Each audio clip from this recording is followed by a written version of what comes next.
We go now to Mike Pence, Republican leader who has been, of course, leading the opposition against this on the Hill.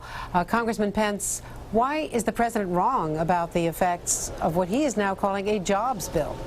Well, look, we appreciate the goals of the president just expressed for energy independence. The Republicans have an all-of-the-above strategy that would increase our domestic exploration for oil and natural gas. We'd subsidize the creation of new renewable forms of energy, including a tremendous investment in nuclear energy. But the Republican plan would actually create jobs, and the reality is what the president stepped to the podium today to advance, Andrea, will actually cost millions of American jobs, even if you count in the so-called green jobs that the president just referred to.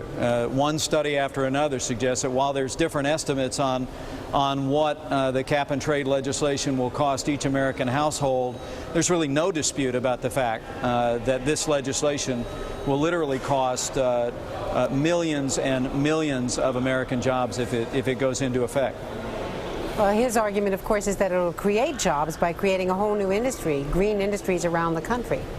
Well, I understand that, and I appreciate what the president said today, but I also remember what he said in January of 2008 to the San Francisco Chronicle's editorial board. The president said, the quote, "Under my cap and trade system, electricity rates would necessarily skyrocket." He said that will cost money. They will pass that money on to consumers, close quote. I think the president was right in January.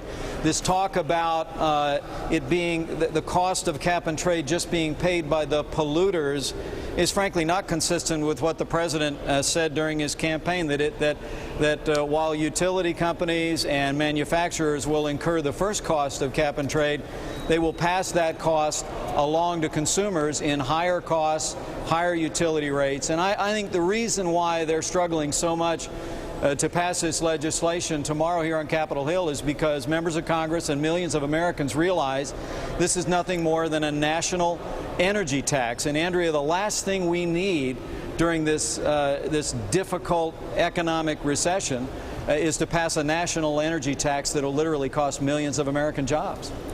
And just in a couple of seconds, do you have the votes to stop Nancy Pelosi from getting this through?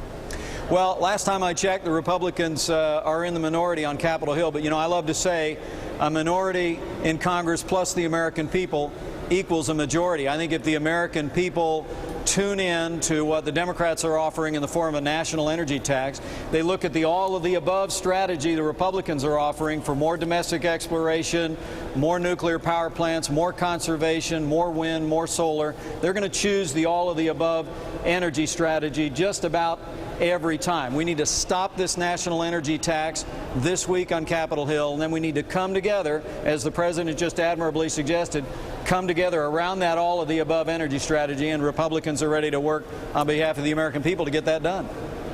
Mike Pence, chair of the House Republican Conference. Thank you so much, Congressman from Indiana. Thank you. Chairing also the Republican Energy Solutions Group. We thank you. Mike Pence versus Barack Obama here as we wrap up this hour.